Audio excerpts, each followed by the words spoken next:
In this video I'm going to show how I make a maker's mark. I've made one before and this is a bigger one.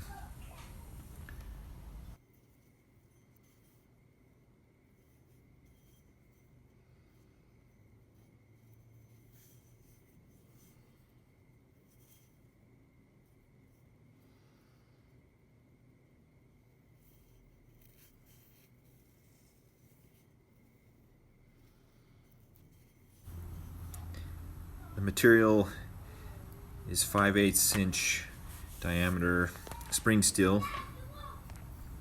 Here's a piece of one of the loops that I cut to make the maker's mark.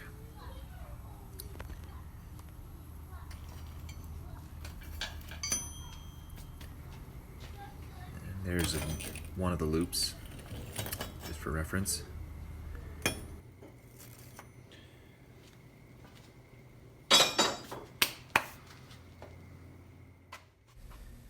So I start by grinding the business end and also the striking end. Here's just a rough grind. I did grind a little bit on the round on the business end. I ended up regretting that a little bit down the road. I had to square it off a little bit with the hand filing, so keep that in mind.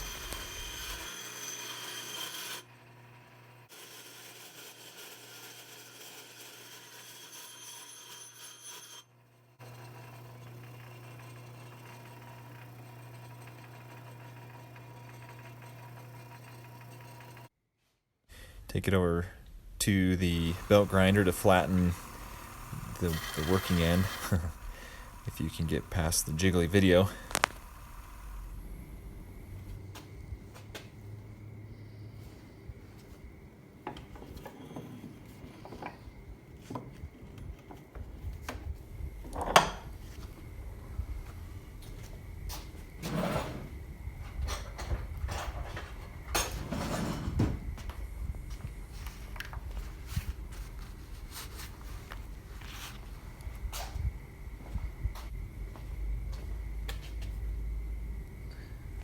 Here's the maker's mark, my smaller one, and an example of what I made before.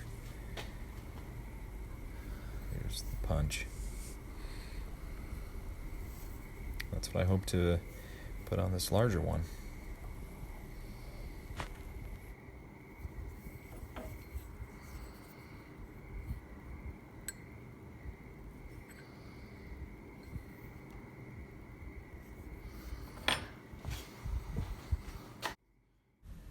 Do a little free sketching here with a permanent marker. Draw it on. Make sure you draw it on in reverse. If you don't, then you'll have a reversed punch in the end. So you got to reverse it first, and then it will punch the way you want it at the end.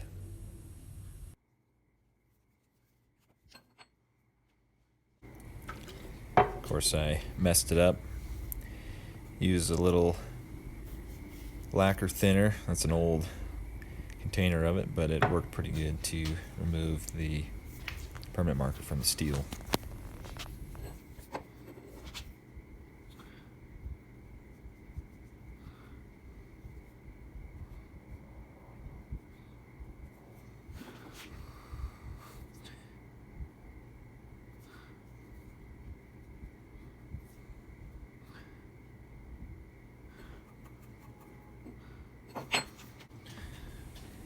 Showtime. Start filing away. Lots of filing. Use a flat file, triangle file. Also later on I use a small round file to get all into the nooks and crannies of the maker's mark.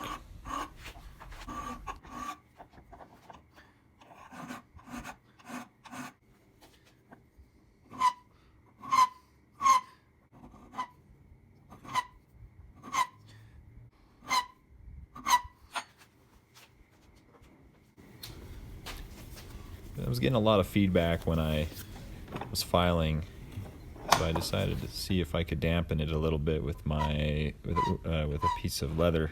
It seemed to work.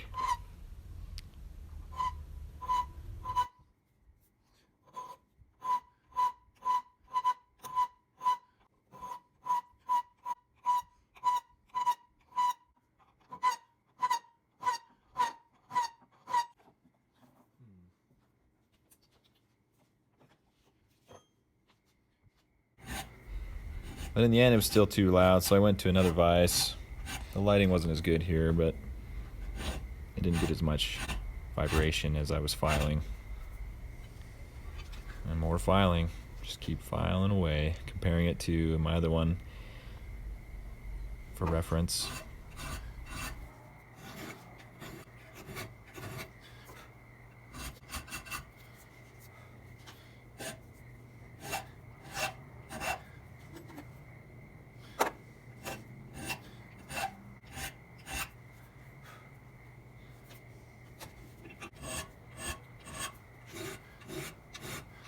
And more filing.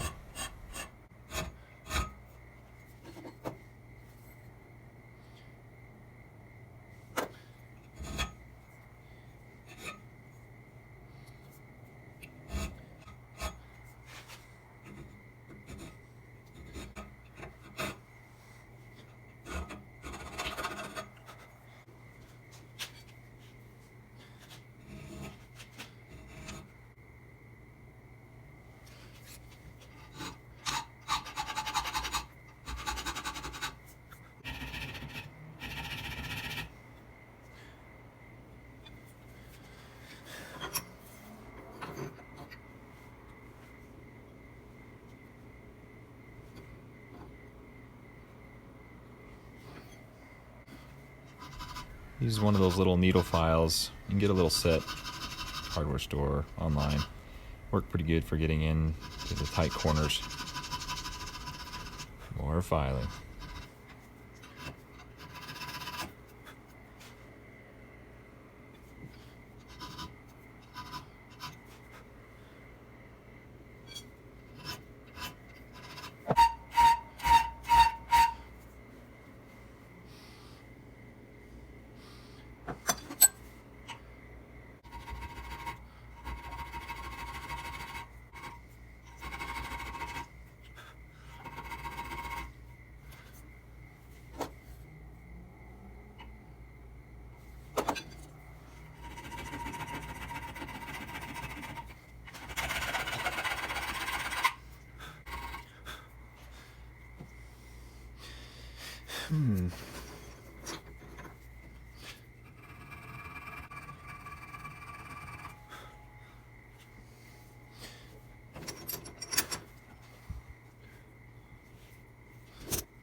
Here goes the test.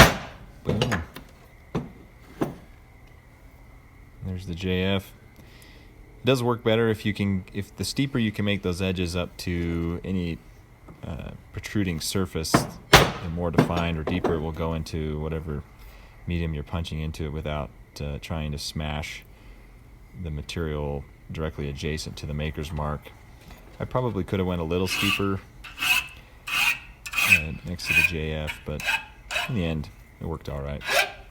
More filing on, this is on the top of the punch.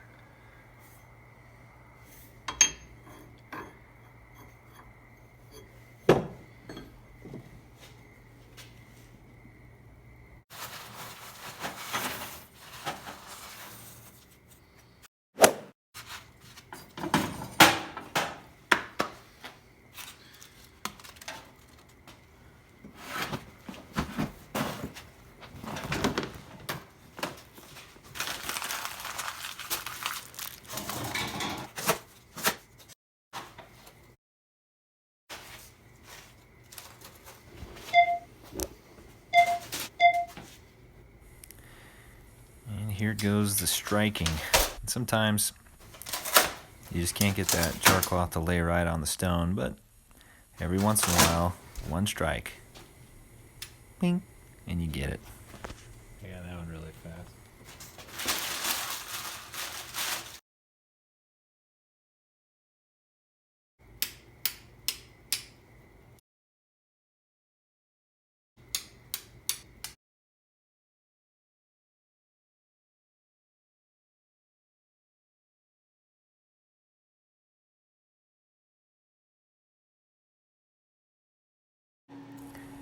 Here I am heating up the steel to an orange color in preparation to quenching it in oil.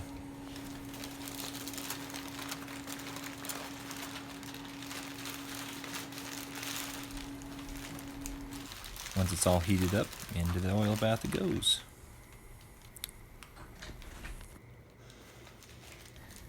I like to keep it in the oil for 10 to 15 seconds until I know it's lowered in temperature quite a ways, and then I'll finish the quench in water so I can pick it up and hold it in my hands.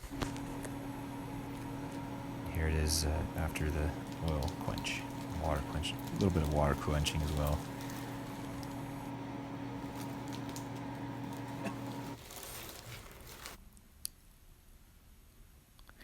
And it skates a file.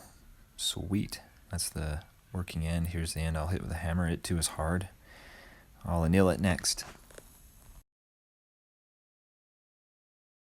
I anneal with a propane torch. I don't show the whole process, but I essentially watch the colors run all the way up to the working face. And for the end that has the JF, I'll get to about a straw color. The end that I'll strike with a hammer, I run up to almost a burgundy, not quite blue, and then I quench it in water to cool it down so stop the colors from running further. And then I clean it up with a wire wheel. After cleaning it up with a wire wheel, I'll heat it up slightly with my torch, kind of demonstrating here. I actually missed it on the camera, but essentially heat it up slightly with the torch and then use paraffin wax, roll it on there, seal the steel, protected it a little bit. There it is. Cleaned up nice.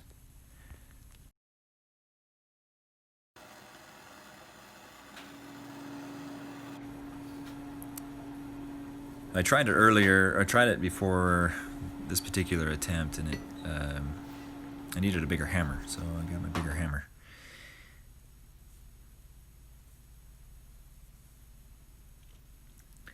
Probably needed to narrow the imprint slightly so that it would sink deeper into the steel more easily. But a couple thwacks with the bigger hammer seemed to do the trick.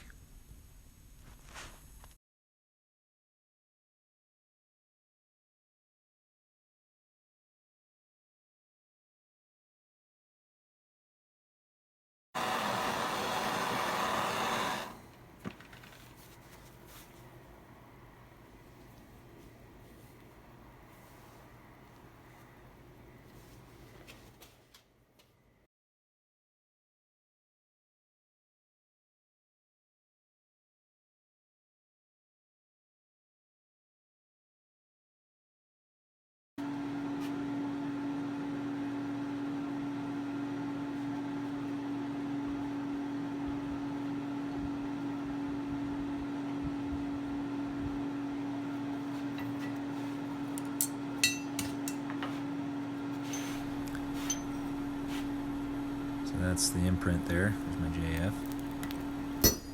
Turned out really good.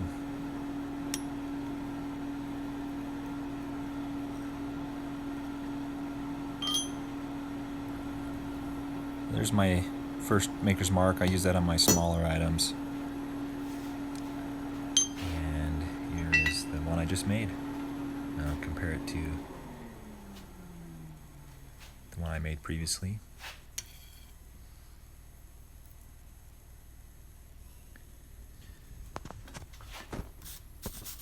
Here it is on a piece of leather. Thanks for watching.